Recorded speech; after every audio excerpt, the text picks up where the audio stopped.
Tuesday, September 16th. I'm Scott. I'm Rim. And this is Geeknights. Tonight, PAX 08, Part 2, Saturday.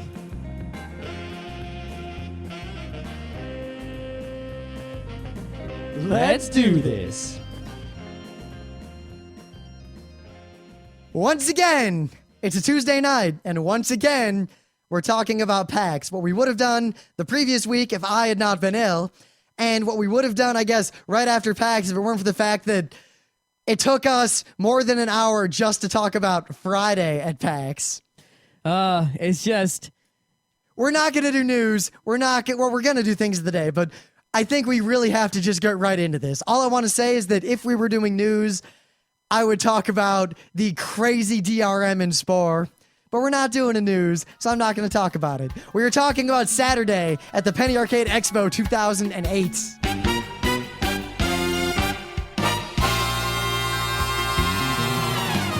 So someone in our forum posted this really cool link to TIGsource.com, which is the independent gaming source. If you like independent gaming, it's a site you should follow. Anyway, they had a competition, the Bootleg Demakes competition. Demake? Yeah, basically the idea of this competition was that you made a video game, and the video game you made was a demake of an existing game. As you know, normally, I mean, games these days get lots and lots of remakes and sequels, right? You know, but this is a demake. Take a game and make a shittier version of it. So, like, the example they give sort of on the side is an Atari cartridge that says Cogs of Conflict instead of Gears of War. All right, so it's like, what if the new shiny game Gears of War was an old bootleg Atari game, be Cogs of Conflict, right? You can download this torrent that has all the games in it, absolutely every one of them. Now, before you any need of Windows for the vast majority of them. Before any of you think, why would I want to download a bunch of joke and stupid games? I'm going to say one thing. A lot of those games are actually really fun. A lot of these are actually better than a lot of games that you pay for. All right? I mean, there's a game, it's like actually a real RTS, like for reals. You know, some of them are just jokes, like Anti-Falcons Amateur Rollerboarder 5, which is a Tony Hawk, parody and such. But, like, Advanced Set the Rope on Fire cartridge is better than Set the Rope on Fire. Well, it better be. It's advanced. Buddy Base 2 is a 2D Team Fortress 2. It's actually really good. Corners Shiny, right? Mirror's Edge isn't even out yet. They made Corners Shiny, which is basically 2D Mirror's Edge, but it's actually like a really good platforming sort of Ninja Gaiden-ish kind of thing. I mean, the way I would look at these is, remember Passage, and we talked a lot about it, and how, there's games that exist that kind of blur the line between, I guess, game versus art. A game that is not just a game or a test of skill. Any game is art, Well, yeah, just like any movie is art, even a really bad one. Games are primarily either tests of a skill or idle enjoyments, but then there are games. It's kind of like the difference between a film and a movie, or a book and literature. It's basically someone made a piece of interactive software for the purposes of artistic expression, was as their intent, rather than entertainment or occupying the brain or anything. Of course, I do point out again that the result in many of these cases is a very entertaining and good game. Yeah, my favorite one is you'd only have to see the screenshot to get the joke. General Sherman's Redemption. It's Did you see the screenshot for it? Yes. Oh, good God, yes. All right. So yeah, you definitely, if you have a Windows computer, or even if you don't even have Windows, right, just go to the website and look at all the screenshots and the game titles, and it's funny. If you actually have Windows, download the torrent and play as many of these as you can. Some of them only take like a minute, but some of them are actually, you might keep playing for a long... Some of them have working, good multiplayer. Good God. All right. So... Emily turned me on to this, but Japan will have their kind of memes where they'll do something like the caramel dancing, where someone did something and then a million people will take like that thing, but replace all the characters in it with characters from something else, and some sort of. This time it's something really long. They took this song, this kind of comedic song about going to the convenience store late at night, and they basically will take this and take characters from something like you do and put them in it. And all I want to say is, one, this video is hilarious. Two, it has subtitles so you can actually understand what the song is, which of course It really doesn't make sense if you can't understand Japanese otherwise. I don't know what I can say. I find this hilarious. This is one of the better weird memes to come out of Japan lately, even though I'm surprised because it's really long. The song's like 3.5 minutes long. It's not like Caramel Dancing, which is just 12 frames of animation. Yeah, I mean, they took a song, in the U.S. we have songs like this. There's songs that tell a story. Like the Chainsaw Juggler. Like Chainsaw Juggler. Whatever happened to the Chainsaw Juggler. Or some Weird Al songs, or, any kind of Dr. Demento kind of fare. And there's a song from Japan that's up that alley. If there was a Japanese Dr. Demento, he'd play that song. And I wonder if there is a Japanese Dr. Demento. I'm sure there is, but it's... The one, of all the ones, I'm linking to this on a Tuesday because, one, the anime people probably have already seen this, the Wednesday Geeknights listeners. But two, they happen to take characters from Smash Brothers. It's Toon Link goes to the convenience store. And I got to say... To the convenience store. It fits really well. Like, it's pretty well done. I'm not actually going to play the audio in the show for one reason alone. It'll get stuck in your head. It's been stuck in my head for like a week. And we don't have time. It's trivial to do that. It's just, it'll get stuck in your head. I'm going to warn you now. All right. Let's PAX it up. So, I can't believe, Friday, all that happened. We had more coverage for Friday at PAX than we've had about, I don't know, most conventions we go to. And it started at 2 o'clock. There are conventions we go to at 8 a.m. on Friday that have less to say than we had to say about Friday at PAX. Saturday, we wake up, and... much like Friday, we had plenty of time. The con didn't start until 10 a.m. I mean, 2 p.m. on Friday is pretty late, 10 p.m. 10 a.m. on Saturday. That's earlier than 2, a lot earlier, But still, I mean, cons we go to, the hotel cons, they usually have stuff starting at like 8 o'clock on Saturday. And Otakon opens at 7 or 8, right? 9. 9, okay. Even so, that's pretty, It's weird how that extra hour, it's like everything about PAX is just a little bit off from what I'm used to. Most cons I go to, like PAX, is just crooked slightly so. Yeah, we open at 10. I know everyone else opening opens at 10, 9. it's like they give you all this time to eat breakfast and get your shit together and hang out and talk and not do anything. And it's really weird. But it was nice. Now, actually, Saturday, we spent probably the first time we actually had a chance to really just kind of wander around the con without any goal in mind. I mean, there was no event at 10 we wanted to go to. We just woke up, wandered over to the con, and walked around. And well, there actually was the make a strip panel, but we didn't make it to we were going to get to that. Panel. Basically, we said, well, we'll see. We haven't had to line up for anything really yet to go in, so let's see about this make a strip. And let me tell you, the line for the make a strip was frightening. It was perhaps the most painful line in the entire convention. Yeah, I mean, at the anime conventions, right, the Masquerade gets this huge line and fills up the main events. At, PAX, they had main events filling events in main events pretty much the whole con, and that was everything most people wanted to do. You wanted to go see the Q&As, you wanted to see the keynote, you wanted to see the concerts, you wanted to see the make a strip panel, all main events. Every day there were at least 2 main events to go see, right? But the make a strip just kind of transcended that. I mean, I expected long lines, and we got into the concerts, by the skin of our teeth, and we really didn't have to wait in any lines, but there was no way to get into that make a strip for us. There was just no way. I figure I went to all the main events I wanted to go to, except for the make a strip. I made out pretty well.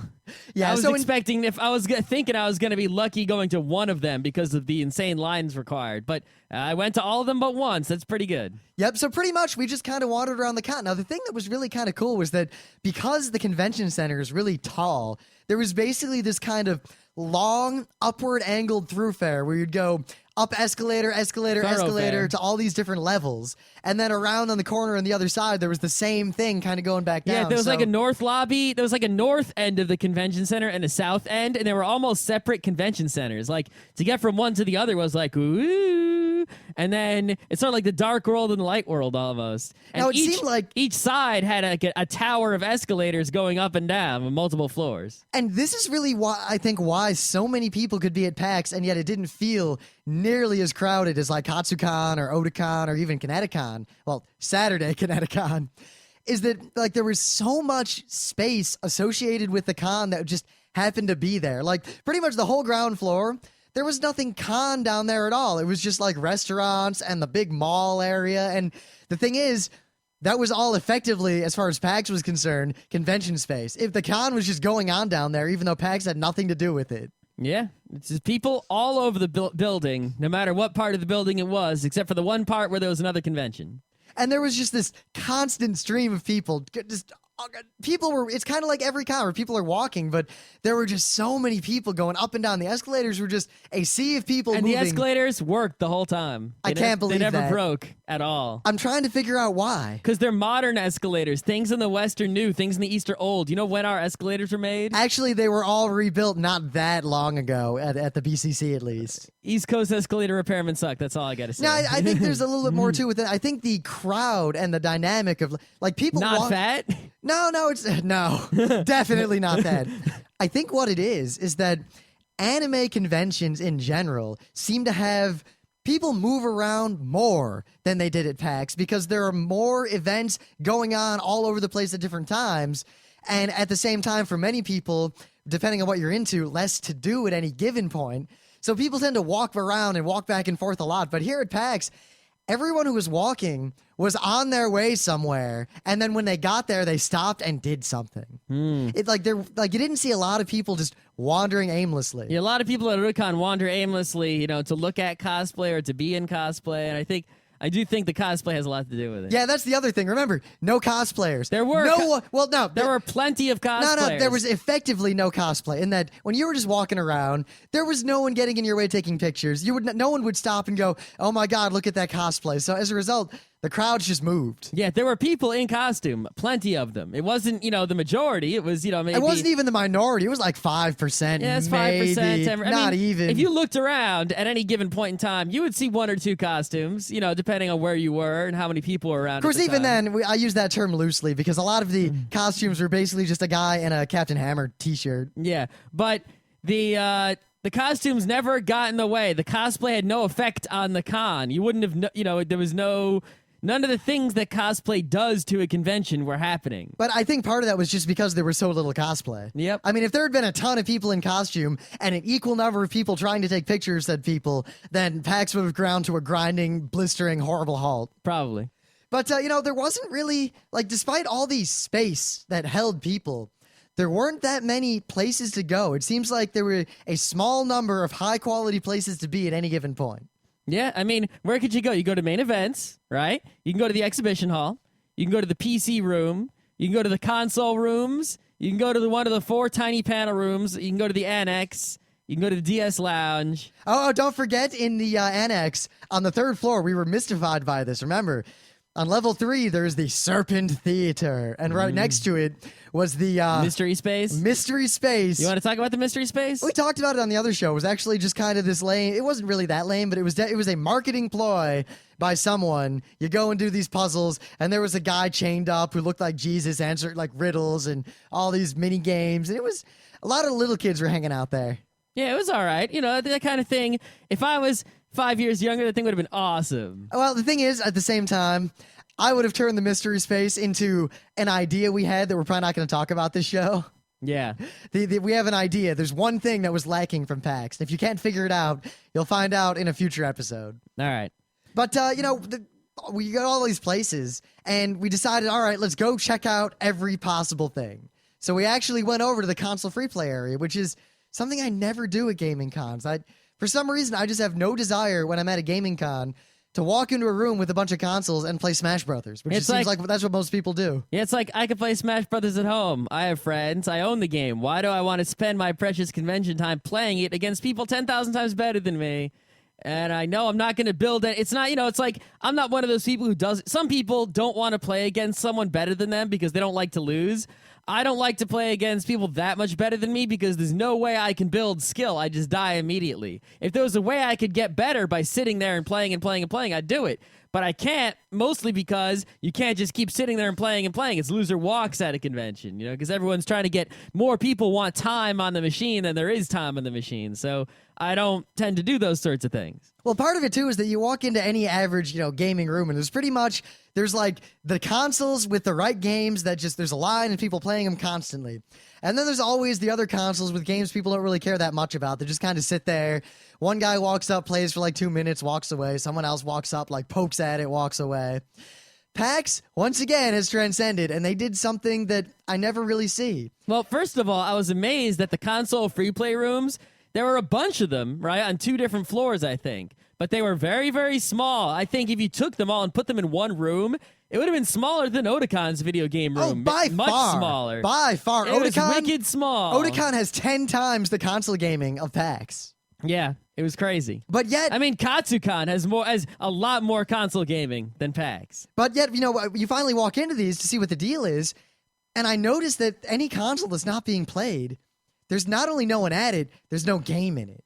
Yeah. So we realized that what they've done is you go to a table, you check out a game, and then you get friends, and you go play that game with your friends, and when you're done, you take the game back. Yep. Brilliant. It was brilliant. And the thing is, the result was that all the rooms where you could check out a game were pretty quiet because no one who didn't have a game checked out was in there looking around, walking around. All the people who didn't have a game yet were in the get a game room. Yeah, the LFGs. Yeah, there were 2 LFGs, and the LFGs... 3. Yeah, were there 3? There were 3. Okay, there were 3 LFGs, and there were a lot of people in the LFGs because in there they sort of did the normal thing where they had, 8 TVs, with games already on them, running all the time that you could play while you waited for the game you wanted to become available. Those rooms are a little bit crowded, but pretty much everyone in there was not playing those games because they wanted to play them, but because they were playing them to wait for the game they actually wanted and their number to be called. And, I heard that the number calling went a little slowly. Some people waited, a half hour, maybe an hour for it to actually have their number called after they said what game they wanted, but they think they put a half-hour limit on people playing in the console rooms and such. So, they pretty much, move people as quickly as they could, as pretty much every console in every one of the console free play rooms is being used all the time, at least as long as someone was wanting to use it. And that was it. If everyone at the con wanted to play a console, it wouldn't have worked. But not everyone wanted to play. But just this idea of check out a game, it's kind of like the board game area, which at most cons they do this, where you check out a board game that you want to play and get people to play it with you. So there was the culture was just completely different, and it was more a vehicle to meet cool people and hang out with them than it was a vehicle to see who's the best at Smash Brothers. Yeah, and the other cool thing about it was you could go and if you met someone at the con and you were like, hey, want to play some of this? You could just play some of that, no matter what that was. Pretty much no matter what that was. I mean, I don't think they obviously didn't have every video game speaking ever. Of no matter what that was, because they had the 5 or whatever console rooms on one floor. But on the other floor, they had the 2 special free play rooms. One of them was the leaderboard room. They actually kept track of who was winning all these games. There was this giant leaderboard. Well, because you could win prizes, couldn't you? I didn't even pay attention to that. I never went in the leaderboard room. But I just know it existed. But they had big monitors, and they were keeping track, and it was really cool. But they also had the classic console room. Yes, who was running that room? I don't know. But it was they had a sign, run by so-and-so, sorry so-and-so, I forgot who you were. But what they did is they actually had hours on Friday, and their hours on Friday were less than the hours of the con, and their hours on Saturday also looked to be relatively But it was weak. crossed out in marker and rewritten until 2 a.m. And exactly. They decided that they were so awesome that on Saturday they were going to forego their original plan of doing weak-ass hours and do kick-ass hours instead. So mad props to those guys. So Scott says, hey, I wonder if they have Kaboom. And I said, there's no fucking way they have Kaboom. So we walk up there, and, we were looking around, and we see all these old consoles. I mean, when they said classic, there was an Atari classic. Jaguar in there. It was Sega Saturn. It was wonderful. It was like every console you would have wanted to play. A few NESs, SNES. And I can say one thing, that room seemed more popular on average than the other rooms. Well, because I think it was a little easier in the other rooms. You had less waiting. Well, no, I think it's more that older games, a lot of those competitive old NES games, are much more conducive to quick pickup competitive play. Also, that, those are games that you can't just play at home easily if you're some noob kid and you're not old school. Yeah, I mean, NES ROM's easy, but some of that stuff not so easy. I mean, if you just had an Atari Jaguar at, say, Katsucon, you just put it there with a game in it, people would play it a lot just for the novelty. Well, we did that. We it. brought my Atari 7800 to Katsucon last year. We hooked it up to this gigantic flat screen TV, and there were people in awe of it. We had an ET tournament as a result. Yep. But so we're walking around, and we look in the corner, and sure enough, there's an Atari 2600. Kaboom is in it. and there's a bunch of people playing it and yelling at each other. At the only Atari 2600, at least the only one I saw. What are the odds? So, of course, I walk over there. At the there. moment we walk in there, too, those guys weren't in there the whole con. They were there at the time we walked in there. The only time we walked in there looking for Kaboom. The Kaboom guys happened to be there at that time. Kaboom is not a well-known and popular game. It's well-known and popular, but no, it's not among most It's not at the gamers. top of the list. It's like, second or third tier of old school. It's one of those games where people will meet and they'll be like, you Kaboom? I Kaboom too. Let's Kaboom together. So, of course. Rim likes to Kaboom with you. Oh my God. So I walk over there and I'm like, I see you guys are playing Kaboom. And they're like, yeah, we are. And I'm like, I don't think you understand how fucking good I am at Kaboom. And they all go, and they look at the one guy. And they're like, I don't think you understand how good this guy is. And the guy's like, what's your high score? And I'm like, 90,000 something. He's like, 100,000 something. And we kind of stare each other down, and I'm about ready to throw down. This is going to be like the best thing ever. And he says, we can't play. These paddles are broken. That's pretty typical for an Atari 2600. This is the third set we've tried. There aren't any more. And I say, then he's like, you want to play anyway? And I'm like, how broken are they? He's like, you'll see. So basically. Were they more broken than ours? Let me put it this way, because Scott watched this epic battle. I was player 2. He was player 1. I have been known to play Kaboom for like a half hour straight. And this guy might have even been better than me because his absolute high score was a little bit higher than my absolute high score. I think his high score was way higher than yours, if I remember. 10,000 more? No, I think it was a lot more. I don't remember. Anyway, so he got like 130 and I got like 150. They were so broken. We really need to get some like Atari 2600 controllers in the box. It was so or something sad. Like that. It was like watching Wayne Gretzky play hockey against Wayne Gretzky, but he was given a 1 inch. They were both given 1 inch long sticks, and the net was smaller than the puck.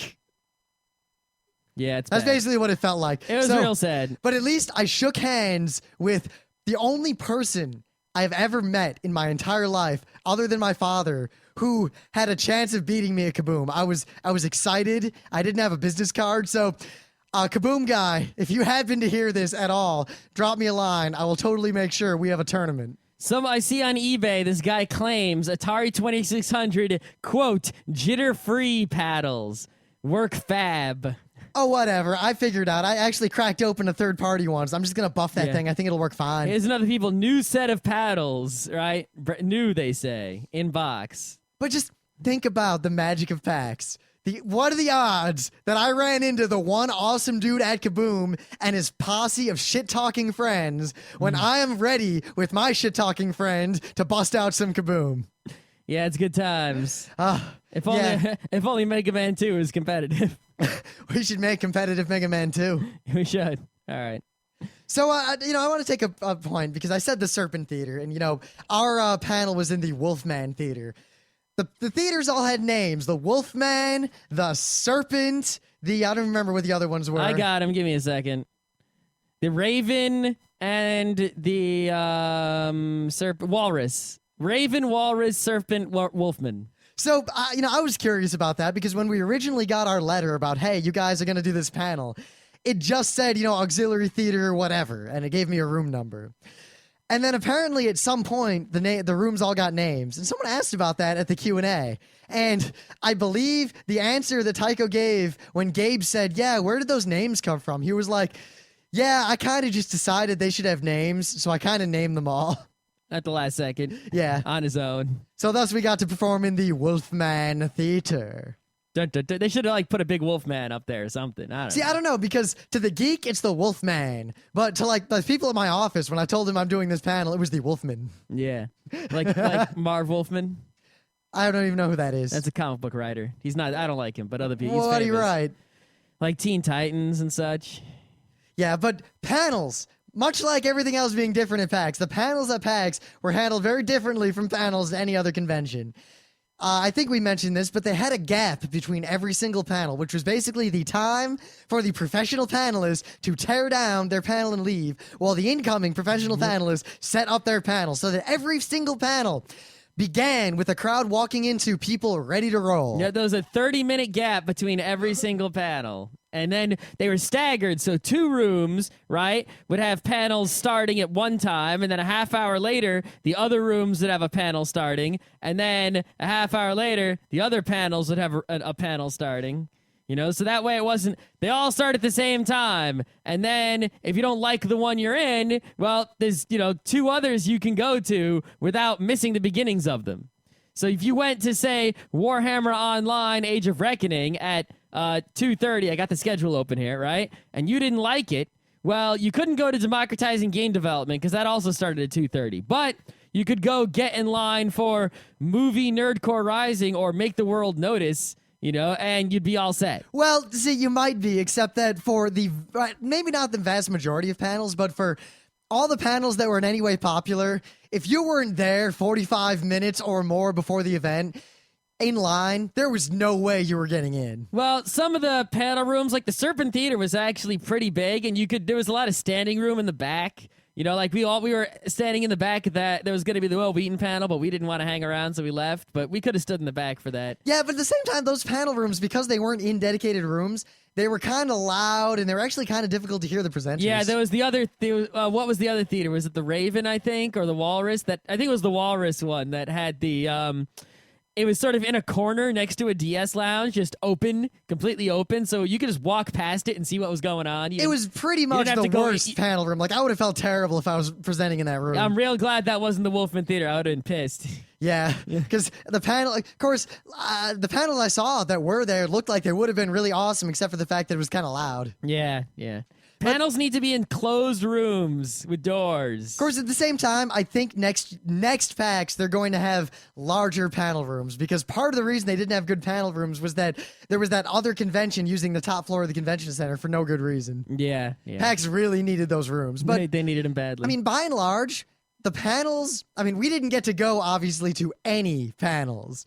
But what everyone said was that the panels were generally super professional and really, really, really awesome. Yeah, well, if you look, the vast majority of the panels were run by industry people, either by people who were, pimping out their own games, or people who, people from a bunch of different companies who all made the same kind of game or all were interested in the same topic in gaming and they all discussed it together, and stuff like that. There wasn't a whole lot of fan panels and stuff like that. Like democratizing game development, the art of the dungeon master, sex in video games, a comparative study, the giant bomb reunion. Honestly, a lot of people were talking about that. I'd never heard of the giant bomb in my life. Me either. And then when everyone explained to me what it was, I still really wasn't sure what it was. Yeah, here, I'm picking a random panel here that actually has the people listed. All right, video games and piracy, issues for an increasingly complex world. Panelists include Dennis McCauley, moderator. Okay. Oh, and he's also the editor of GamePolitics.com. Ah. That's a good site. It is. Jason Della Rocca, the executive director, International Game Developers Association. Jennifer Mercurio Esquire, Director, Government Affairs, Entertainment Consumer Association. Chris Melisinos, Chief Gaming Officer at Sun Microsystems. So that's the kind of panel quality you're looking at PAX. Not like at even Otakon. It'll be like, the fan sub panel by some guys who've been doing it for the past few years. They're fans just like you. It's just, I gotta say, I wanted to go to the majority of these panels, and I couldn't just because I was doing other things. And because you had to wait in line. But other people, like most of the people who were going to these panels, were real excited about the panels. And pretty much every panel had a lot of people excited about it. And I don't know. In general, I feel as though other conventions could learn from this. At first I was really dubious. I thought this staggering meant, wow, there's going to be a lot fewer panels. But no. All it meant was that the panels that were there were amazing and professional and great. Yeah, pretty much perfect. And I feel like every convention in the world could learn from this. Quality matters 1,000 times more than quantity. Half as many amazing panels is worth a lot more. Yep.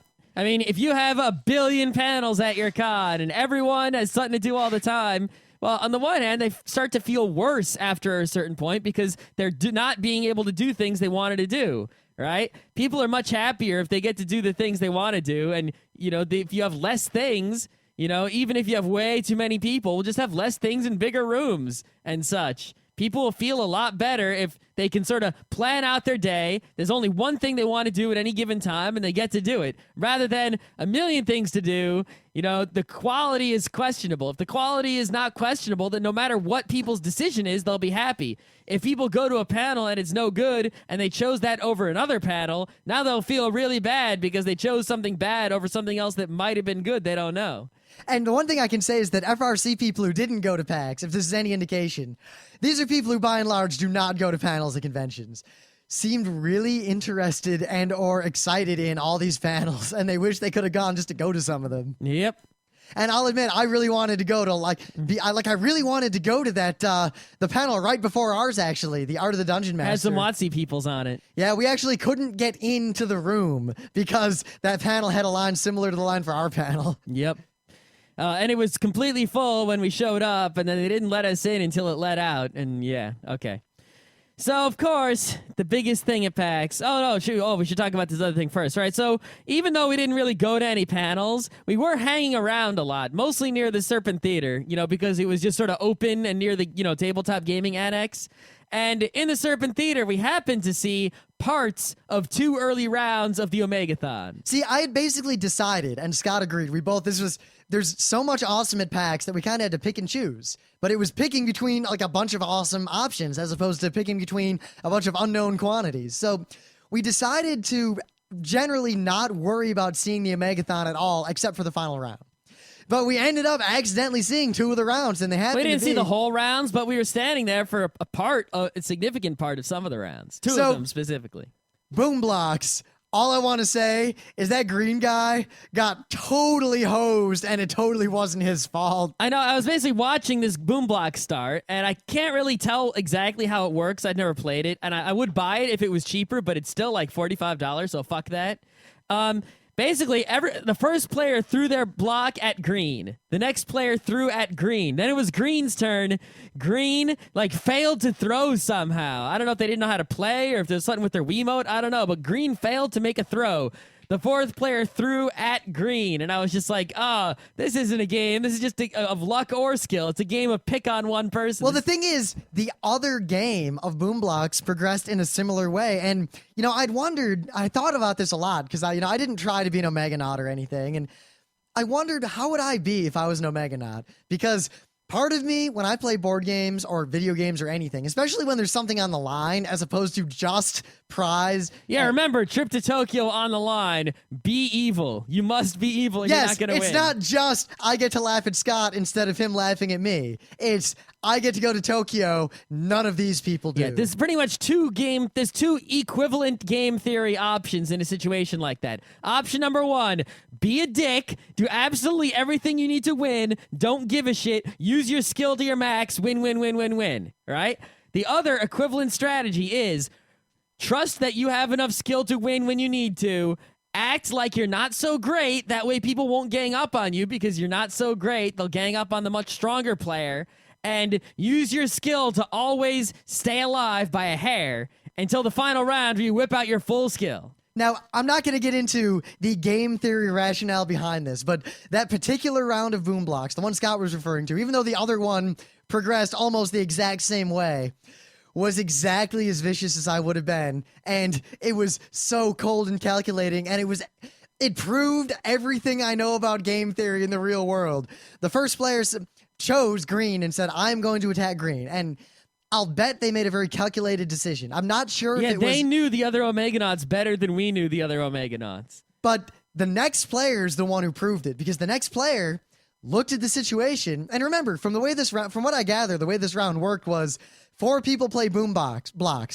The top 2 go on. The bottom 2 are kicked out of the Omegathon. Yeah, and there's basically 2 simultaneous games of boom blocks. You had 4 people on the left, 4 people on the right. You're not trying to win. You are trying to make 2 other people lose. Yep. So as a result, the strategy is make friends with someone, hopefully someone who actually you think sucks at the other games. But someone who thinks that they're better than you. And kingmake. I ally up, and if I had been up there, I would have turned to player 2 and said, I will attack green. If you also attack green, then we will be able to move on together. Yep. And that is what happened, and it was so wonderfully game theory delicious. Everyone The ganged thing up is, on if green. you had been player 3 or player 4, you would have been SOL. Yes, that is how game theory works. Exactly. Because you have to jump on the opportunity. You have to be a dick. If the dog is down, kick that dog. Because if you all gang up on green, you have reduced your chances of being eliminated from the Omegathon By half. by a quarter. By half. Well, depending on what kind of Because your odds chances calculation of you getting do. kicked out were 2 and 4, and now your chances of getting kicked out are actually 1 and 3. Yes, so that's why I was avoiding the statistics. Right. But suffice to say, the proper way to act is to seize upon weakness and be merciless. And I was so proud of player 2. Yep. Like, I want to find out who player 2 was in that round, and I hope it's my man. Right, so then the other game we saw played in the Omegathon was Geometry Wars, and they played the mode in Geometry Wars where the sort of invincible shields bubbles appear, and basically Geometry Wars is Robotron, but really, flashy with lots and lots of, lines and vectors and all over the place. And it's actually a game of skill, one of the skill game, few skill games in the Omegathon. In fact, it was really the first game that was actually really a game of skill. Yeah, and basically these bubbles appear, and if you go in the bubble, you're invincible. So the basic idea of the game was go in the bubble's shrinking, get out of it before it kills you, go to another bubble that just opened up without dying on your way there, and shoot as many bad guys as possible to get lots of points. Now, let me tell you, because obviously they'd all practiced, that was some epic Geometry Wars play. Like, there is nothing greater. When the audience is watching a game and they go, "Oh!" There's nothing there was a lot of greater O's going on in video gaming than playing or spectating among incredibly skilled players at a game. If there are 4 people who are similarly skilled at a game of skill, well, I guess you couldn't be skilled at a game of chance, and they're competing against each other, and there's an audience who is knowledgeable about the game, that is some really good entertainment right there. Well, I mean, And not everyone playing was as good as all the other guys. There were, clearly some people were better at the Geometry Wars than others. I gotta say this, but they're all better than me. In the game we watched, the player who was yellow, that was some crazy, oh my god. Yeah, Yellow pulled off this crazy, It was like, crazy ass Yellow's moves in gonna there. die. Holy shit, Yellow just won. Oh my god, oh my god, Yellow just avoided that. Like, Yellow would be in the corner, surrounded by bad guys, about to die. Suddenly, everyone else is dead. Yellow's left, and Yellow's left in a bubble, and it's like, oh shit. All right. Yeah, if you don't do other things at PAX, the Omegathons, especially the later rounds when it's incredibly worth vicious, your time to go. totally worth it. I imagine I didn't go to the Jenga round. I imagine the Jenga round would have been mad intense. Just watching these people thinking it's gonna fall, man. Oh man, oh man. So I point out at this point that we had not yet been to the exhibition room. All right, now the exhibition room at PAX is much fabled. Basically, people act like it's the new E3. It is the new E3. Yes, but they act like it's this gigantic room. You get all the big video game companies are there, and they are, and they all bring the games that in olden days they would have brought to E3, games that aren't out yet. Games they really want to sell, big fancy booths, the whole thing, and they do. But really, the exhibition hall was about as big as the New York Comic Con. It wasn't really that big square footage wise. I wasn't impressed by the size. I was able to cover the whole room pretty much. I wasn't able to play every single game because I would have had to wait in lots of lines at many of the booths, and a lot of the games weren't worth playing, but I saw every booth. But at the same time, it was concentrated awesome. It wasn't like a dealer's room. I mean, the analogy of the exhibition hall to any other con is that's the dealer's room, but there weren't actually that many people selling things. It was mostly exhibitions. It was people showing things off. Yep. And well, they were advertising. They were selling them, but they weren't selling them right then and there. They were trying to sell you on them so that you would later go to GameStop and buy them. yeah, I mean, but the people Amazon. actually selling things, there was Pink Godzilla was selling some stuff, and there was one Namco was selling their Pac-Man merch. There was one anime dealer selling anime stuff, and oh my god, those people rake it in because they were the only There were people the people there. who were selling the retro video game stuff. That was about it. Yeah, it was mostly, Nintendo, play games that aren't out yet. Play Fallout. Oh my god, play Fallout.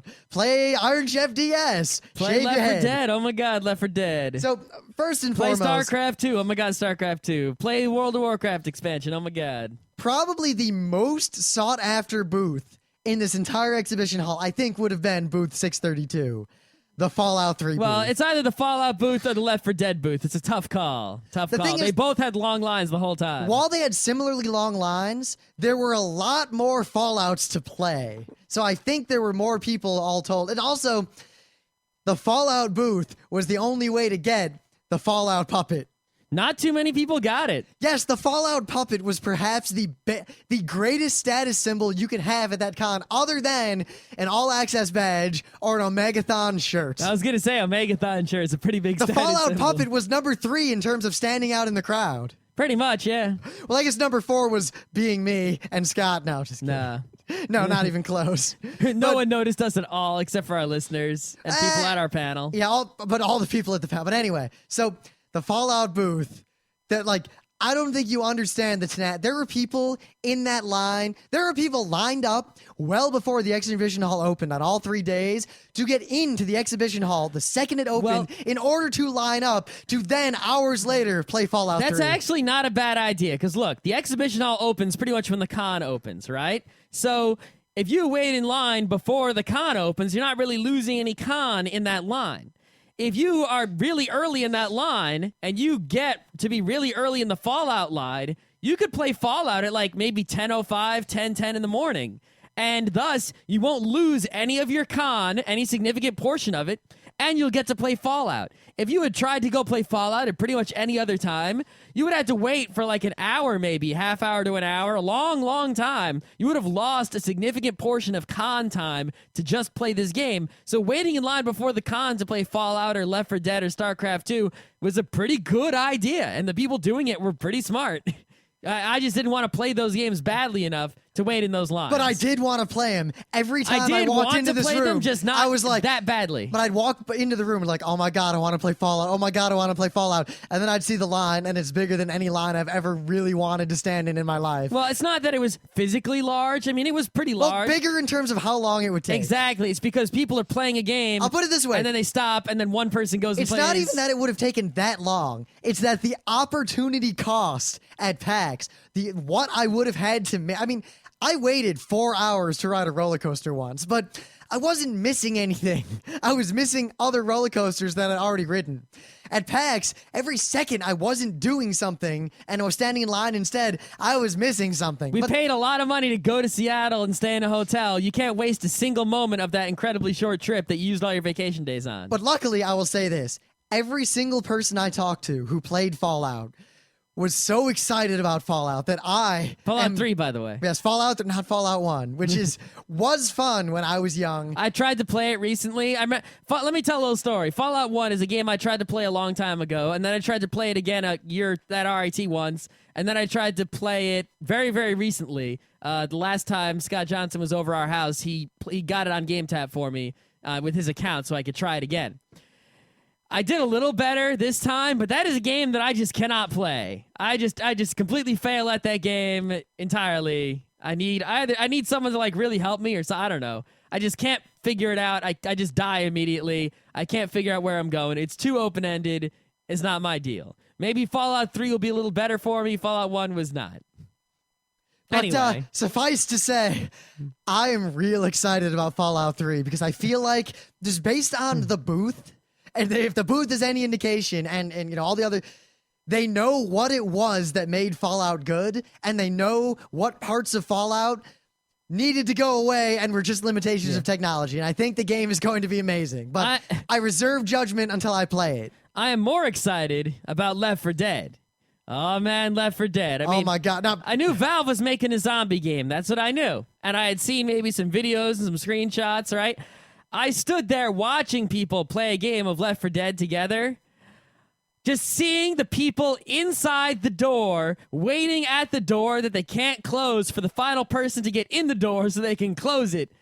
That's some good gameplay right there. oh, my God. I don't even want to get into it, but we saw game mechanics that made us drool. It was because what do zombie first-person shooters need to be good? They need objectives that don't suck. They need zombies coming up the hill right now. Press A! Press A! They killed your parents! Oh my God, did this game have that? It had everything I want in a zombie game. If you have a copy of Steam and Half-Life 2 works on your computer and you don't buy Left 4 Dead, you're an idiot. Because even if it sucks, this is the best chance zombie first-person shooters have ever had. It's pretty much gonna be win. I can almost guarantee. And it. if it isn't, well, Yeah. I'm gonna take that chance. There were other games that were big, like StarCraft 2. I looked at it a little bit, and I didn't really see enough of it to make any sort of judgment on it. I can talk about StarCraft 2 videos that I saw online before the I can con. say this: the people in line to play StarCraft 2 were StarCraft people. Yeah. You could look at him like, wow. I mean, when I was watching some videos online of StarCraft 2 and some of the things they're changing in it and whatnot, and I was actually starting to feel good about it because I was like, yeah. I think so too. I feel like StarCraft 2, at least based on what I saw, because I stood over someone's shoulder and watched him play like 10 minutes of it. It might be another instance of knowing what it is that made the original StarCraft popular and distilling that into modern technology. Yeah, well, that's all Blizzard does is distill. But yes, but again, I was reminded recently there's an RTS. Oh, this is so sad. There's an RTS in that bootleg demakes package that's actually a real RTS. Like, Now, it's playable and it has multiplayer. Scott told me about this, but I'll just interject by pointing out that I did check this out. I played it. This is pretty much, it is like, I would call it an RTS. It is like the most generic, and this is the core of a basic RTS. And It's a baby RTS, basically. And I tried to play it, and I was playing it as well as I thought I could play it. I tried real hard. And basically, it was, all right, I've built a bunch of ships. Attack! They have 1,000,000 times the number of ships I have. They killed me instantly, then they came and attacked Scott's me. I like, had no chance. oh my god, I got a fighter jet. Let's go. And they've got like planets made out of fighter jets just waiting for him. I just suck so much at RTSs. It's just the building things fast enough. I just can't do it for some realized reason. something, Scott, because you also suck at turn-based games. I mean, we play I advanced. don't suck at turn-based games as much as real time. The thing is, turn-based games do not exemplify and bring out the flaws as much because they're turn-based. But when we play Advance Wars, you'll always be like, hey, Rim, I'm coming. I'm doing well. And then your one infantry gets to the middle of the map, ready to capture, like, the cities in the middle. And I've got, like, 4 mega tanks sitting there. I've got, like, 50 units maxed out, aircraft carriers all over the map. Yeah, I don't know how it works. I just can't figure out how to get things as quickly as people do in RTSs. And I mean, part of it is turn-based games. Part of it is clicking fast, but there's something else that maybe my brain is just broken in some way. It's a defect of the womb. Who knows what it is? And, because of that, I think I might not end up, buying StarCraft 2 or whatever. But anyway. But that's only a fault in me, not a fault in the game. Enough speculation. We shouldn't talk about games we didn't play. Let's talk about... Like Little Big Planet, which I didn't play. Oh my god, do I want to play Little Big Planet? Do I want to own it? Do I want to touch it? They had it on one screen on a dev console. There was a crowd around that screen, like cheering and screaming, and oh my god, are people into this game? And you know what? It looks like it's really legitimate. Yeah. Anyway, games we played. Scott and I went over to the Nintendo booth and we decided, why don't we both play 2 different games in order to maximize? So I went over and played the new Mario Baseball. All I want to say is Baseball Simulator 1000 is better than this game. No. But basically the pitching... You were saying better things about it at the con. Well, no, it's fun. The pitching is really good. The batting is really good. The fielding... Is it better than Wii Sports Baseball? Oh my god, yes. All right. The fielding feels really, really, really automatic. Oh, so there's basically no fielding. Well, the thing is, the fielding, the guy running out and catching the ball or getting to the ball feels almost 100% automatic. But the decisions of where to throw the ball when and all the kind of strategic stuff was really well done. So I don't think it's a buy when it comes out game, but I think it's a buy about halfway through its life cycle when it's $10 cheaper game. Yeah. The thing is, Mario Golf for the GameCube was one of those games where I'm like, I'll buy this when it's $20. It's still $50. Well, it's not, but I just never bought it.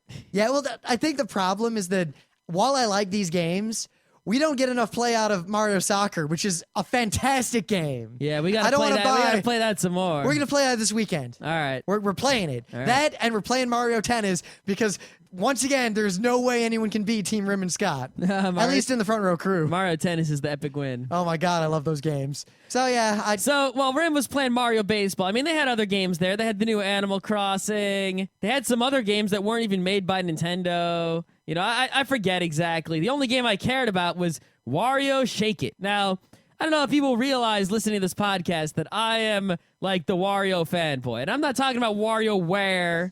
You know, I'm not talking about, I don't know, like playing Scott's as talking about Wario in Mario Party or Smash those Brothers. Wario games for like the Game Boy that were crazy awesome. Here's some history knowledge that it's important to know, right? Super Mario Brothers, that's the old game on the NES that came with Duck Hunt, right? Super Mario World, that is the game for the Super Nintendo with Yoshi. Super Mario Land. Super Mario Land is that Game Boy game, original Game Boy game with the Sphinxes and the submarine and the helicopter. Remember that one? The original Mario game for the Game Boy. That wasn't a helicopter, it was a tiny biplane. Anyway, that's Super Mario Land. Super Mario Land 2, the 6 golden coins, was a great Game Boy game. It was a Mario game. The boss of that game was Wario.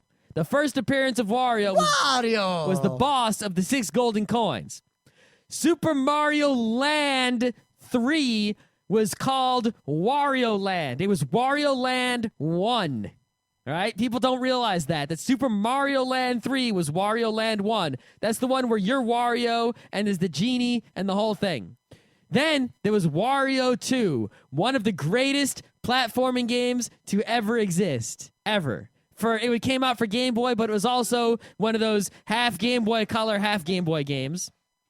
Then there was Wario Land 3, which was a Game Boy Color only game. Then there was Wario Land 4, which was a Game Boy Advance only game. Neither of those were really as great as Wario 2. They were just sort of more of the same and kind of eh. You know, Wario Land 4, especially for the GBA, was pretty eh. And I think because they were eh, they held off. Notice how they switched over on the GBA to WarioWare instead of Wario Land, and they stopped making Wario Land games. I mean, there was a really crappy Wario game for the GameCube, but ignore that, right? So where did Wario Land, the 2D platforming Wario, go? He went to the Wii in Wario Land Shake It for the Wii, and you know, I mean, this is a Wii game, a real Wii game. You're gonna have to pay $50 to get it on disc, right? Not some WiiWare action. You're actually gonna pay $50 for a Wii 2D platforming game. I played this game. This game is worth $70. I mean, I'm a Wario fan, so maybe I'm biased, but this is the return to the greatness that was Wario 2. The addition of the Wii with the shaking of the Wiimote and such is not overbearing. It's mostly hold it sideways, play a platformer. It has all the greatness of, you know, the old Wario games. You know, get the treasures, find the secrets. It's really hard to die. The whole, you know, figure out the clever ways to get from here to there. And in addition, the style, the way the game is presented to you, the graphic design is totally Saturday morning cartoon.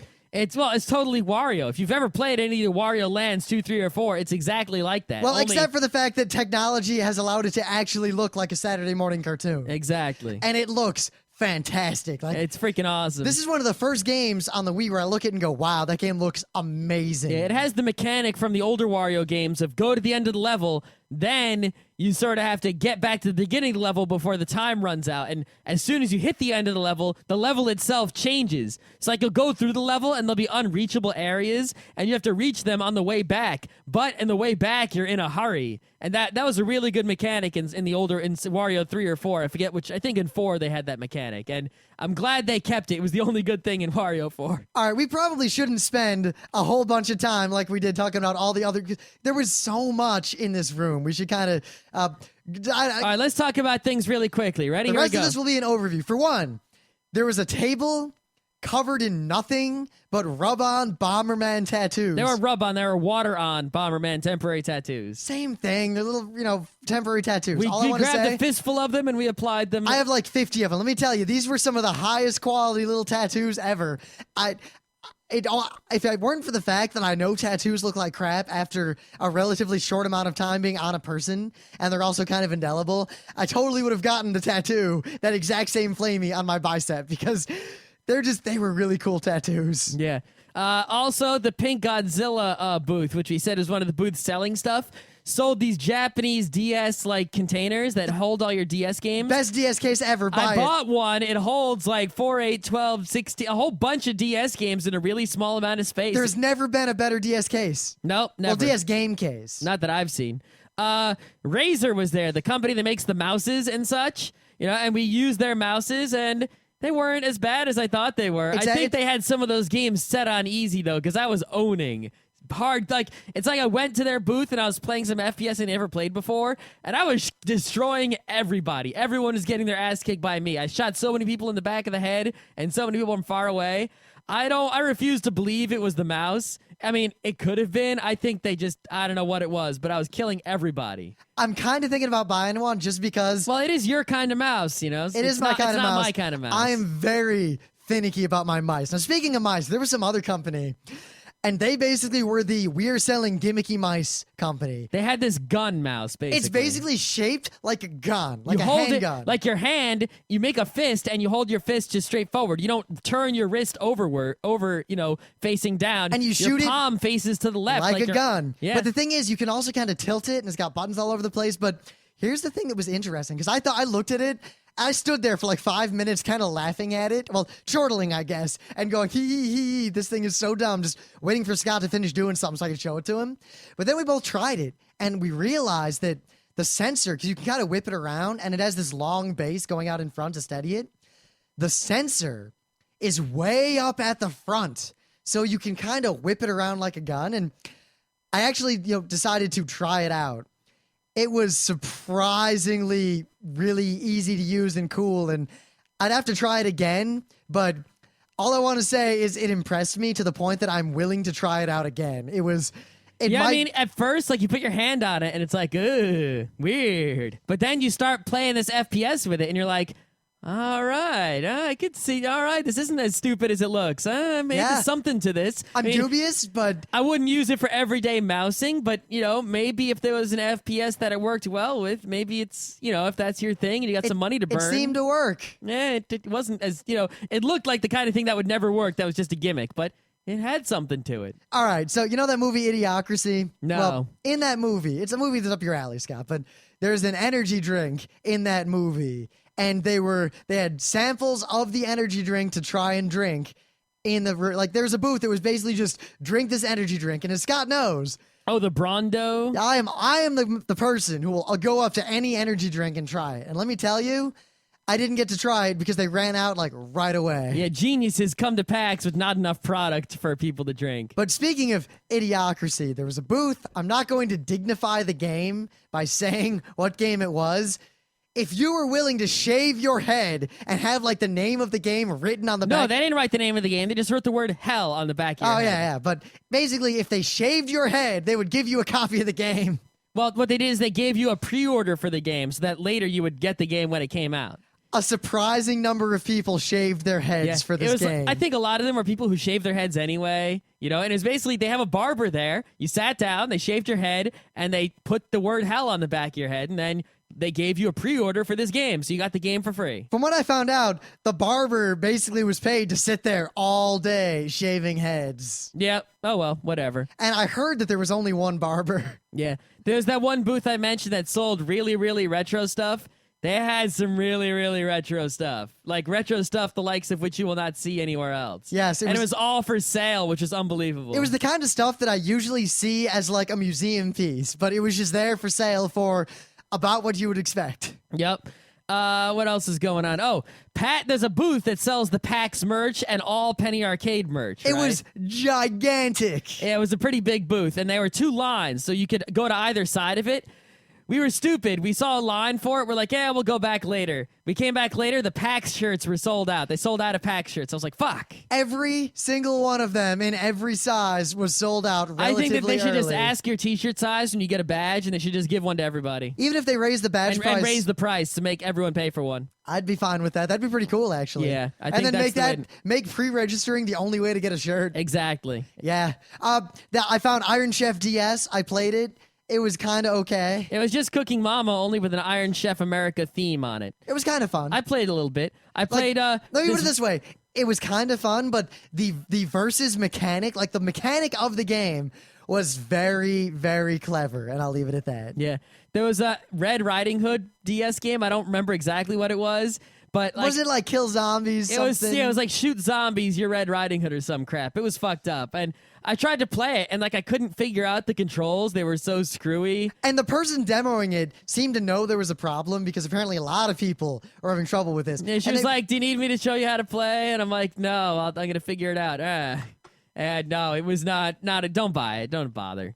Let's see what else is going on. Oh, there's the animal boxing game. Which All right, animal boxing is animal boxing. It is humans versus animals. The game is kind of okay for play. Like, I didn't play it long enough to say if it's a great game, but I can say one thing. The game gets like 10 points for style. Yeah, it doesn't get any points for play. I basically played it, and I vigorously tapped the stylus on the animal, and then it eventually fell over. But at the same time, multiplayer against a human might be really fun. Yeah. There were Rock Band and Guitar Hero. Well, Rock Band 2 and Guitar Hero 4. Yes, obviously. Stages set up, gigantic ones. And, like, people were basically playing concerts. And while I'm not interested in these games, people were really having a good time with that. If you walked over to them at any point in time, there were people playing them. And from what it seemed to me, it seemed like people liked Rock Band 2 a little bit better than they liked Guitar Hero 4. But there was some music in Guitar Hero 4, such as Van Halen, that was not in Rock Band, that people really liked and would, And actually, Konami's coming out with their, Rock Revolution or whatever they're calling it, right? I was actually reading some details about that today on the internet. And I'll talk about it more later, but it looks like maybe Konami has the right idea and is going to go somewhere. The gods of rhythm games might, we doubted them coming into this plastic instrument zone, given that they had lost, with their Guitar Freaks back in the day. But I think they might have learned something, and I would watch out for the Konami rock game. Though, while I was watching people play the Guitar Hero, I overheard a conversation from the people who were next up to play. And one guy turned to, I guess it was girlfriend or someone. It seemed like girlfriend because they were totally making kissy faces at each other. But he basically said, something to the effect of, we'll see how this plays out, because after Guitar Hero 3, well, I don't know anymore. Yeah, pretty much. All right, so there's in the way back of the exhibition hall, there was this Intel booth. They basically had a trailer that you could go inside. It was Intel Extreme Gaming 8-core monstrosities. Yeah, Check out the biggest, baddest things. They had the craziest possible computers you could possibly get. They were all Intel machines, and they were all running all sorts of different games. And you can't make this shit up. So we walk in, and Scott stands in front of this kind of low-powered, like, economy gaming It was rig. like a $1,500. It said they had prices on all the machines. It was like, here's a $1,500 gaming machine. So I got in front of it, and I started playing whatever game was on there, some FPS. And right next to it was the best machine they had. This was like a $4,000-$5,000 gaming machine. This was like this ludicrous gaming machine. And we both hit, start the game at the same time. Scott's game loaded like 10 times faster than mine. Yeah, my machine was just working just fine. Mine was slow as shit. Yeah, it obviously, I'm not saying it's because of Intel hardware or anything like that. No, something was wrong with this demo machine. Something was wrong with the software set up on the machine. Maybe they had the software running two copies at once or something. The fact that I was standing in front of resources. what Intel is telling me is the best gaming machine money can buy, and it really wasn't working. Scott's in front of the economy. Well, you can probably afford this one. It was working great. Yeah, it was just because the machine was set up poorly, obviously, but it shows people running that booth weren't making sure the machines were reflecting their product well. And of course, there was the voting and all the stuff for the PAX 10. But I feel like we should talk about the PAX 10 after we've played all 10 PAX 10. Basically, the deal is the PAX 10, they had a PAX themselves, right? I guess Gabe and Tycho, I don't know, maybe some other people, pick 10 independent games that are the PAX 10. And they had a booth there where you could play all of these 10 games, and you could vote on which one was the best, and the best one won something good. And there were these 10 different indie games, and we played a bunch of them, actually, and some of them we didn't even realize were PAX 10 games, and they were all, the ones we played were all pretty interesting in one way or another. And I guess we'll talk more about them in the future at some point. Yeah, they definitely deserve a dedicated, at least a bit in a show, as opposed to an offhand mention here. There was this one called Project Aftermath, though, that we played that one the most of all of them, and Rim played it, actually, and if they get the multiplayer on that game set up right, it could be something wicked awesome. Yes, suffice to say, Project Aftermath is a game that I'm going to be watching with great interest. I actually I can't played it. guarantee a winner, but it's something to keep your eye on. If any game has a chance of pulling this kind of game off, and I point out that I've never seen a game pull this kind of game off, I've seen very few people even attempt it. Project Aftermath could be the game. There was also a game that was made by a team of people from RIT, so go RIT. Woo! Yes, but the one cool thing I want to mention about the exhibition hall is that, it was up across this big skyway. And, you walk around outside the front of the con, there's this kind of big skyway above you with glass windows and a glass roof. That was like this hangout area between the exhibition hall and the rest of the con. And there was cool stuff out there, like all the bands had their little booths to hang out there and meet after the concerts, and there were a whole bunch of sumos and just cool stuff. Yeah, it was a good, nice, and airy room that, made it a comfortable space. Like, if you exited the exhibition hall, you could go, and not be crowded in. And it made traffic in and out of the exhibition hall really smooth. Whereas Otakon, where their dealer's room, it's sort of a narrow entryway and a narrow exit. So they need to separate the entryway and the exit to keep it smooth. But they were able to keep it smooth by just having a giant whole bunch of doors going into a giant empty room. But, all that aside, we did all these things, and then eventually it comes around to 4 o'clock or so. We got ready to do our panel. We had to do our Beyond D&D panel. It was the same Beyond D&D panel we did at Kineticon, except I feel like we sort of ran out of material a little quickly. I don't think so at all. I mean, basically, we had to keep talking. I don't think so at all. We had another hour easily of material. We had to cut everything off pointedly in order to say the bare minimum things we wanted to say. I don't know about that. I felt, because I was looking at the clock after we were starting to get towards the end of the slides, and we had like a half hour left. Scott, at Kineticon, we got to the end of the slides at about the same point, and then we just talked without slides for the rest of it. Yeah. Oh, it's all right. It was a great panel. In fact, it was paced almost the exact same way. I don't know where you get this. Anyway, it was actually, the panel had this giant line forming, just as every other panel had a giant line forming. Basically, most cons, we go to our panel room like 5 minutes before the panel because we're doing a million panels. But here at PAX, we only had one. This was our only obligation. So, we got dinner, took a nap, got all prepared. We came back over. We walk over to the panel room a little over an hour before our panel, and there are already a lot of people lined up for this panel. I had a feeling like people were lining up for every panel at the con, and ours was not an exception. People were definitely digging our panel. They read the description, they saw the title, they knew us. For whatever reason, they wanted to be there. And in fact, they ran it right after Art of the Dungeon Master, and I think a lot of Art of the Dungeon Master people wanted to go to our panel also and couldn't because they left that panel and then had to get in the line for ours immediately. And some of them, the room wasn't that big. It only seated like 100 people, maybe. It was kind of good, but also bad because I feel like some of those WotC people from the previous panel might have wanted to be at our panel because it was the WotC people talking about being a game master, and then right after, some guys talking about why D&D is kind of poop.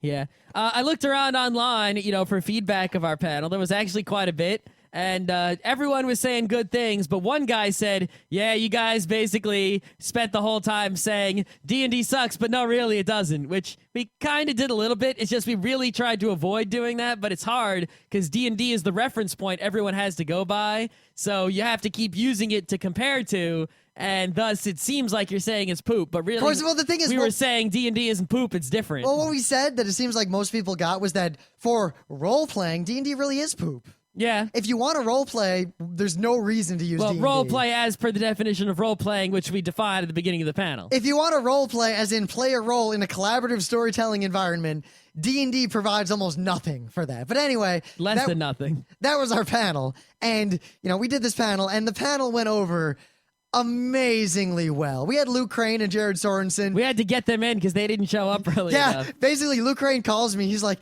yeah, we're outside.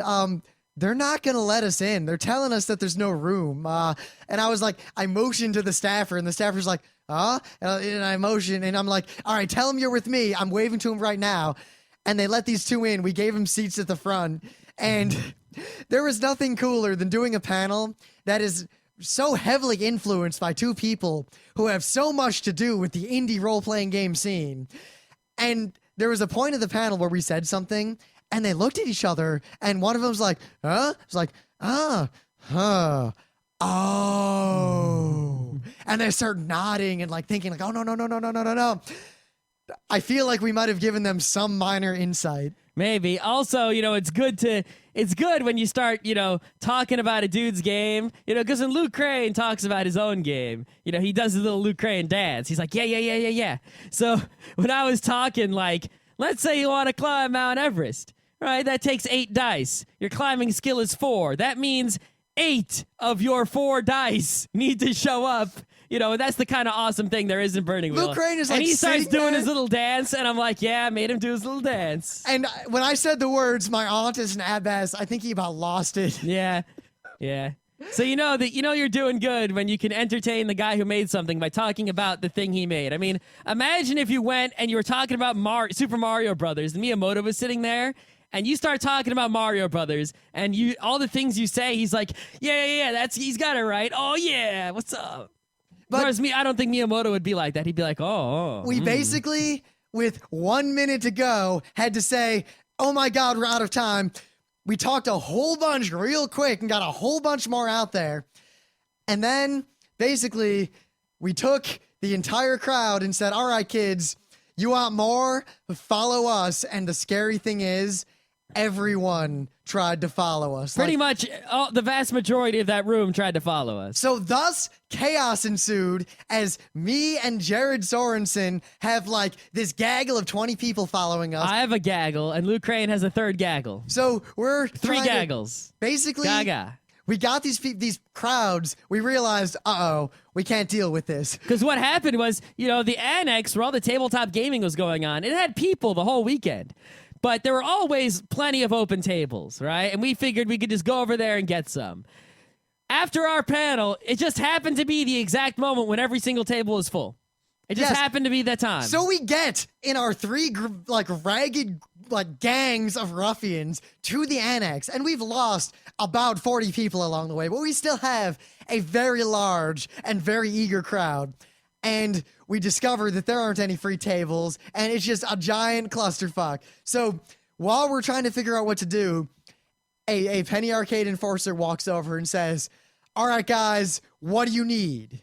Yeah. And one thing led to another, and basically, the Penny Arcade Expo and the Penny Arcade enforcers went above and beyond anything I have ever experienced at any convention ever. Yeah, most conventions, they'd be like, what are you doing with this crowd trying to make some shit happen? Or they'd be saying, break it up, everyone go. What are you doing? This is a fire hazard. Or most cons would be saying, I don't know what to do.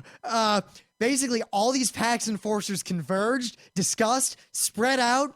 The next thing we know, they have us tables, and they gave us the Serpent Theater, which was no longer in use that night. They gave us the Serpent Theater. They set up 2 demo tables on there. They set up the microphones. They set up crowd control. They set up line control. They announced. They did everything we could have possibly asked. They did things I didn't even think of. And 3 of these enforcers hung around until our event, which went on until about 1:30 in the morning, ended. Yep. This was hours and hours of maintaining a crowd that they did not expect, that we pulled out of the ether. Oh my God, PAX, are you, I could hug all of you. So basically what went down, right, is not everyone could play Burning Wheel demos all at once, and we couldn't run that many at once, because Luke Crane didn't expect that much of a crowd. We didn't bring enough materials. There weren't enough, it was pretty much, oh God. So on the stage, Luke Crane and this other guy start demoing Burning Wheel. And while he's going... That's 8 people at a time. I go up to Luke behind him, and I'm like, all right, Luke, how many demos can you do? And he said, how long is this room open? And I said, the room closes at 2. And he said, I'll do demos until they kick me out. And I said, all right, are you sure? And he said, yeah, of course I'm sure. So I run around this room getting people to sign up for Burning Wheel demos. And... oh my God, the number of people who wanted to demo it was frightening. I had 2 pieces of paper full of names grouped up into groups of 4, and the groups had names, and it was crazy. And Luke Crane stayed until everyone who wanted a Burning Wheel demo got a Burning Wheel demo. Or left before their time came. Yes, which was justifiable because there was a large crowd and it took forever. But in order to, get people to not be bored while waiting, Jared Sorensen did something amazing. He played Action Castle. Well, first he comes over to me and says, I can entertain the crowd. And I said, what are you going to do? And I said, he said, can I have a microphone and the attention of the crowd? And we said, yeah, we can do that. And he got another microphone. Again, PAX enforcers. Oh my God. He stood there with a microphone. PAX enforcers set up a line, and at the front of this line was a microphone. And he ran Action Castle. I don't know if I want to get into what Action Castle was. I feel like I should dedicate, because we're running out of time here tonight. I should dedicate like a whole bit on another Tuesday about what Action Castle is. Could we play Action Castle online with some like webcams or streaming or something? We will figure this out and we will talk again. Let me tell you this. I had a revelation. Action Castle, I'm going to memorize it or something like it. I've never seen... We should make up a different one. We should make like Daring Dungeon or like, Action Castle 2. I will summarize. The crowd loved it, and this is now what I'm going to do to entertain a crowd anytime I'm at a convention with an unruly crowd to entertain. This is going to be, if I can pull it off, the official keep a line or keep a crowd busy event. Hell, you could run this as an event at a con, and it would be amazing. Trademark Jared Sorensen. Yes, Jared Sorensen is the freaking man. Unless he got it from someone else, in which case... Regardless, Jared Sorensen, we're going to have an interview with him as soon as we have time to put it together. Mm-hmm. So after all that, it was still Saturday. The con was still rocking. And what do you do at a con that's PAX if it's Friday or Saturday night? You go to the motherfucking concert. You go to 5 hours of the best concerts at any convention in the United States. After we left them to be, we said, all right, we're going to go to the concert. And we said, oh, crap, wristbands. What if this concert's overflowing? What do we do? And a PAX enforcer walked over and handed us wristbands. Well, I think some of our listeners gave us wristbands also. Yes, we actually had like 5 wristbands as a result. People came through and gave us wristbands, which is awesome. Like one PAX enforcer gave me the crumpled up one that he took off himself. Another PAX enforcer gave me an put on one, a brand new one.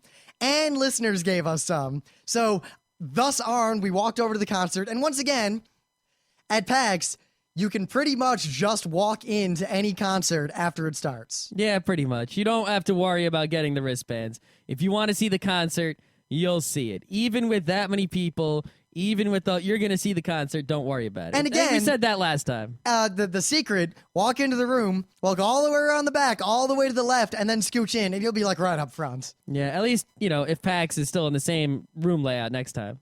Now, as you know, the previous night's concert was almost worth the price of admission in and of itself. In fact, it probably was worth the price of admission in and of itself, considering what I've paid for other less satisfying concerts in my life.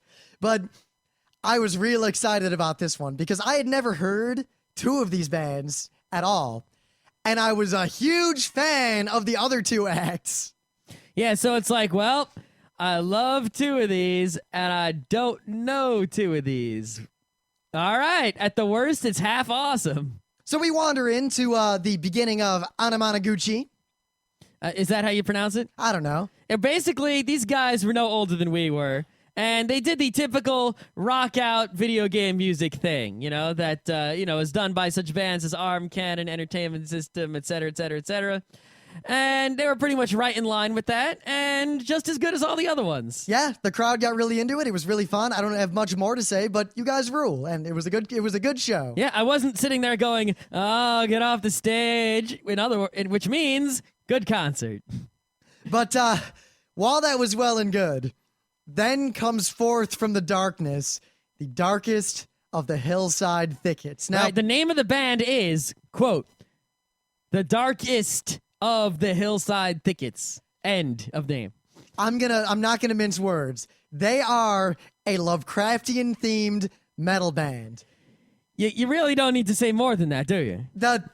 They're old. They've been around for a while. They've been performing since like Necrowambacon. Yeah, they played a lot. They're an old band. They've been around. I've been around for a long time, and I've never heard of them until now. I don't know why I've never heard from them until now. And a lot of times someone says, "Oh, we're a concept band," or "We're a Lovecraft," something funny like that. It's usually like, "Yeah, the concept's cool, but the band's kind of meh." The band is super awesome, independent of their theme. They fucking rock the shit. They put on a great show. They did the whole metal, like they were dressed in these costumes. Look online. You can find some video of their act. Yeah, they were, if you are a Lovecraft fan or a metal fan, or hopefully both, how could you not? And how could you not? The level of energy that the lead singer put forth and the lyrics, the crowd screaming, yeah. I can't Oh, that was the greatest. Everyone was going, yeah, Cthulhu Fatagan. Yeah, Cthulhu Fatagan. That's good stuff. Oh my God. And basically the concert on Saturday, if the concert on Friday was just a really good concert, the concert on Saturday, one thing I can say is that the level of energy in the room escalated and escalated and escalated. And I mean, Friday, right? Remember, Friday was fucking Jonathan Colton and such, and Freeze Pop, right? Super, super energy amazing. Somehow, even though I guess the star power of Saturday was a tiny bit less, the rocking was twice as hard, and I don't know how that could be, but it was. Maybe it's because we were closer into the stage. I don't know what it was. Now, this is the concert I really want to talk about because I liked MC Front a lot. And I love nerdcore. I've always liked MC Front a lot, but actually, this is the second time I had seen MC Front a lot live. See, I've only seen him live once. But me and Emily actually went to these digital life things they have in the Javits Center that I always get into for free because I refuse to pay for it. And it's basically walk around a room in the Javits where a bunch of tech companies have crap set up and whatever. And a lot of gaming action going on. And one of them, we happened to show up during like MC Front a Lot set. And it was really sad because he was playing to like all these empty seats and like 5 kids sitting there. But he was like way into his show, like trying real hard, but there was no one there. Yeah. You know, it was like the Javits at like a trade show. It was at least when I went and saw So MC I felt Chris, really bad for him, but I was like, oh, that's MC Front a Lot, the bald dude. All right. But I liked his music and I like this sort of thing. But seeing him in concert adds this whole new dimension to his music. I mean, you want to talk about a performer who is into what he is doing? The level of energy on that stage was powerful, almost painful. The man is intense. He is almost frightening. It was fantastic. Mm-hmm. And he did, pretty much all his headlining songs. The crowd was losing their shit. Everyone was singing along with him. He was just intense. It was great. I guess Scott's got nothing to say about MC Front a Lot. There's no words because the amazingness was so off the charts. What can you possibly say? I mean, and that's not even counting, right? I got nothing to say about that. What can I possibly say about when he brought Joko out to play with him? Jonathan Colton and MC Front a Lot doing a duet. This was, I don't know, amazing, spectacular. And then after they had a song that they played together with actually, as a song I never, it's the song not many people have heard before. I went and listened to it again. I like that song a lot. I also like that song. Like way too much. We should link to the song maybe. Yeah, we should. On YouTube. And then Jonathan Colton hang around and played the drum for the last song. He just played one drum. Man, I love that dude. Now, MC Front a Lot was amazing. The energy level in the room, the crowd was really freaking worked up at this point. And then, of course, like with every concert at PAX, we went through the charade of go away, come back encore, and MC Front a Lot's encore, the fucking bomb. But then the Mini Bosses came out. Now, the Mini Bosses, right? They're a band that I've known about for a long time. They're an old since standby. the year 2000, right? In the year 2000, I got to RIT. I discovered the Mini Bosses. People who played video game music, but they rocked out. They did the Mega Man and the Punch Out and all the goods. Now, right? a The lot of people Castlevanias. play video game music. I mean, the Anamanaguchi and all these bands, but the Mini Bosses bring something a little different to the table in that the songs they play are not crazy interpretations. They're not musical interpretations. They're pretty much the truest to the original source material as you can possibly be while still performing something live. And they're fantastic. They're so true and they sound so good and so nostalgic. Yeah, this is a band that I'd known about and listened to for a very long time. Always wanted to see live. Never had a chance to, and they weren't like super uber popular, so I didn't think, they would be around that long. But they do PAX every year, I think, and they rock the PAX every year. And you could tell, because they came out acting like this is something they do every night. They're like, hey guys, what's up? We're going to do some Mega Man for y'all. Yep. They're like, he's like, I think they want Excite Bike. No, they want Mega Man. Well, should we play? Fuck it. Let's every just play other this. band had like their thing planned out and scheduled, like it was serious business. They were like, yeah, we do this all the time. It's like, our 5th PAX, whatever. What do you guys want to hear? All right, we'll do that one. And they had a DS on the stage, and they're like, hey, you guys, PictoChat this DS and write down what you want us to play. And people did, and it was great. Of course, there were a lot of penises in there, too. There were quite a bunch of penises. But this is where, you might say we were kind of hesitating because now we have to talk about our shameful, I guess, conclusion to Saturday. This is one of the most shameful things I've ever done. This is a sign of my age. But you see... Well, the concerts on Saturday were... Remember, we went over there when they started, which was... 9:30. 9:30. Now, the concert is 4 hours long, from 9:30 to 1:30, and the doors to the con close at 3 a.m. Right, so... The concert is supposed to end at 1:30. Then we were going to go to bed. So at 9 o'clock, 9:30, we went over there, stayed there until 1:30. And I'm jumping up and down, and I'm headbanging. I'm throwing up the horns. I'm basically losing my shit and jumping around and pogoing. Right. And this is right after doing a panel, right? This is right after doing all that crazy stuff in the Serpent Theater. This is right after a whole lot of action. This is after Friday. We were standing up the entire time during this concert, right?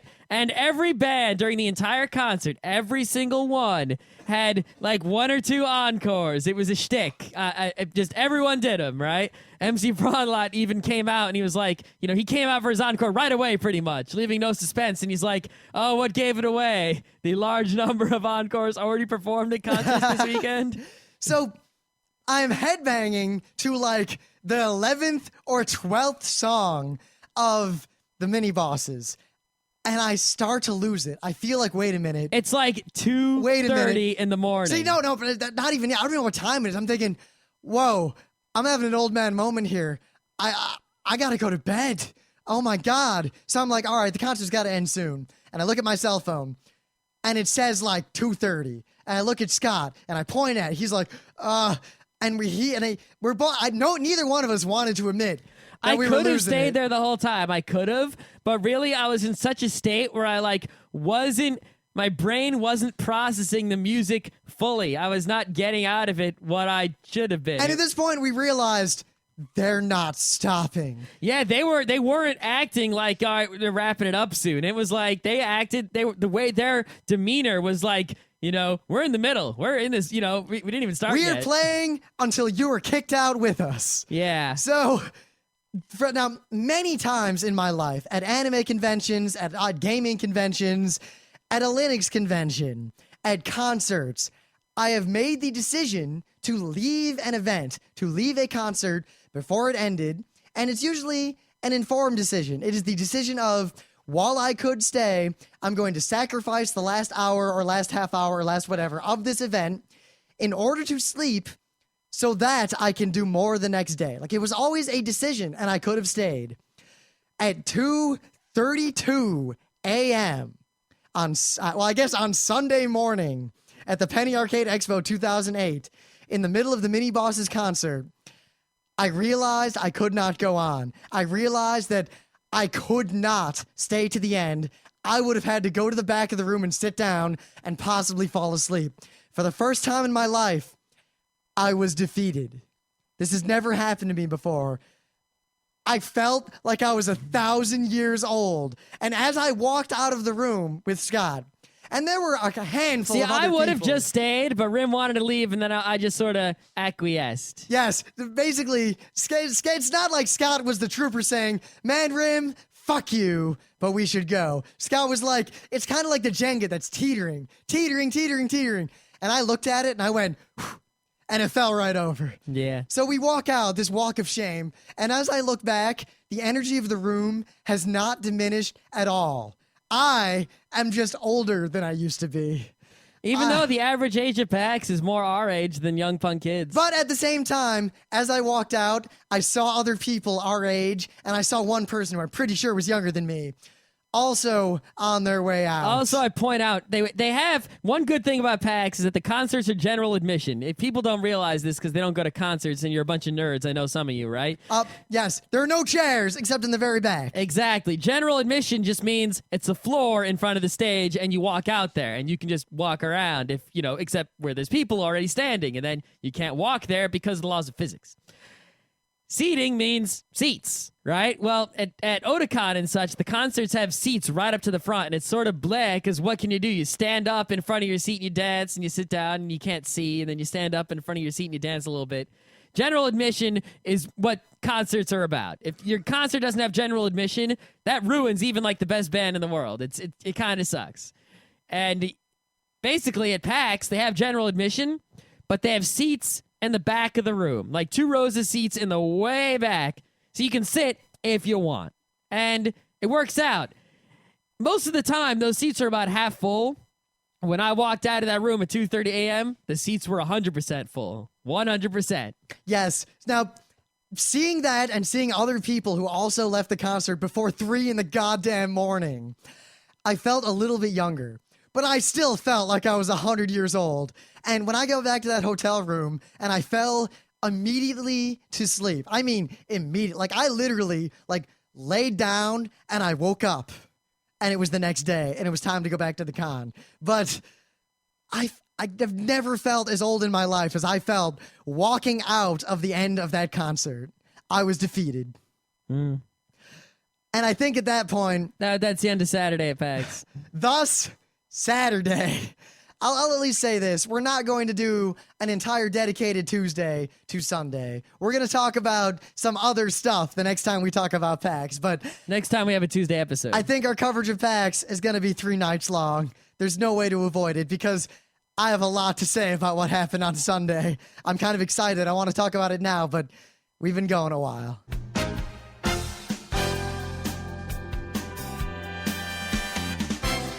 This has been Geeknights with Rim and Scott. Special thanks to DJ Pretzel for the opening music.